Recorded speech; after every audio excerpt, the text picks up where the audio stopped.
নমস্কার বন্ধুরা, আবার অনেকদিন পরে চলে এলাম বর্ষা কিচেন অফ ভিলেজ স্টাইল চ্যানেলে। সকল বন্ধুকে স্বাগত জানাই। আর আজকের আমি দেখাবো লাউ শাক চিংড়ির ভর্তা। দেখুন বন্ধুরা, এই রেসিপিটা খুবই একটি সুন্দর রেসিপি। পুরো ভিডিওটা দেখার অনুরোধ রইল। আশা করি আপনাদের ভালো লাগবে। চ্যানেলে নতুন বন্ধু হলে চ্যানেলটি অবশ্যই সাবস্ক্রাইব করবেন আর একটি কমেন্ট লাইক করতে যেন ভুলবেন না। প্রথমে আমরা এই রেসিপির জন্য এই রকম বড় বড় সাইজের লাউ গাছের পাতা নিয়ে নিয়েছি। পাতাগুলো ধুয়ে পরিষ্কার করে রাফ ভাবে আমরা কেটে নেব। প্রথমে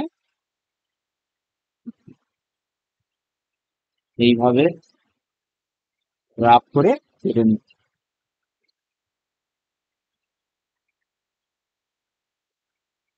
পাতাগুলো আমাদের কাটা হয়ে গেছে।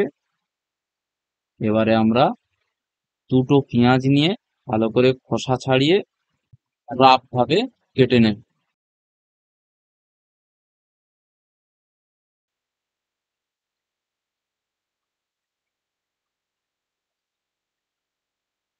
আর নেব কয়েকটা রসুনের কোয়া, ওগুলোকেও আমরা রাফ ভাবে কেটে নেব। এই স্ক্রিনে যেমন দেখতে পাচ্ছেন এইভাবে কেটে নেবেন। সুন্দর করে না কাটলেও হবে।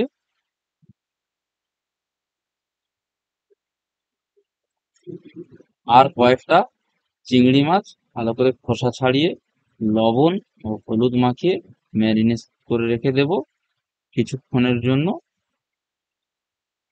তারপরে একটা চুলাতে কড়া বসিয়ে দিয়ে ওই কড়াতে কিছুটা সর্ষের তেল দিয়ে তেলটা গরম হয়ে গেলে ওর মধ্যে প্রথমে দিয়ে দেব চিংড়ি মাছগুলো।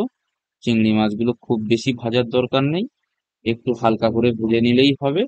যেমন আপনারা দেখতে পাচ্ছেন, একদিকে ভেজে নিয়ে আরেকটু উল্টে আরেক দিকে ভেজে নিয়ে আমরা লাভিয়ে রেখে দেব। বেশি ভাজলে চিংড়ি মাছটা শক্ত হয়ে যায়, তাই কম করে ভাজবেন আপনারা। চিংড়ি মাছগুলো এরকম ভাজা হয়ে তুলে সাইড করে রেখে দেব।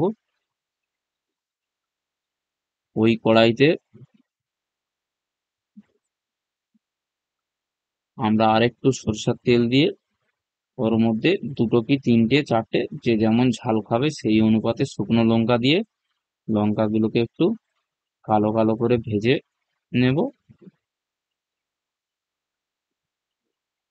থেকে এইরকম কালো কালার হয়ে গেলে আমরা ওই লঙ্কাগুলোকে তুলে রেখে দেব। এবারে ওই তেলে একটু গোটা জিরে আর ওর মধ্যে দিয়ে দেব কুচানো রসুনগুলো। রসুনগুলো একটু হালকা ভাজা হয়ে গেলে ওর মধ্যে আমরা দিয়ে দেব কুচানো পেঁয়াজগুলো।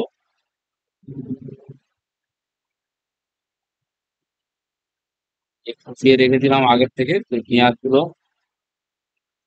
দিয়ে দেব। পেঁয়াজগুলো দিয়ে একটু ভেজে নিয়ে গোটা সর্ষে ব্যবহার করবেন, এর মধ্যে আমরা সাদা সর্ষে ব্যবহার করেছি।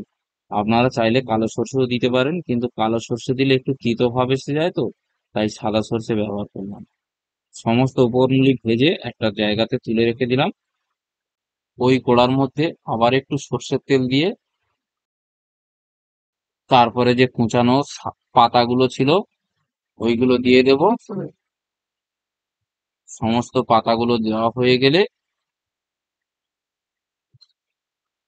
ওর মধ্যে একটু লবণ ছড়িয়ে দেব আর একটু হলুদ গুঁড়ো। এই লবণটা দেওয়ার ফলে পাতাগুলো তাড়াতাড়ি রান্না হয়ে যাবে, বেশি সময় লাগবে না। দিয়ে একটু নেড়ে এবারে একটা থালা চাপা দিয়ে দেবো এর মধ্যে। কিছুক্ষণ পরে আবার ওই থালাগুলো তুলে আবার একটু নেড়ে দেবো। এইভাবে বেশ কিছুক্ষণ নাড়ার পরে মোটামুটি সিদ্ধ হয়ে যাবে এই পাতাগুলো। পাতাগুলো সিদ্ধ হয়ে গেলে ওর মধ্যে কিছুটা কাঁচা সর্ষের তেল দিয়ে দেব।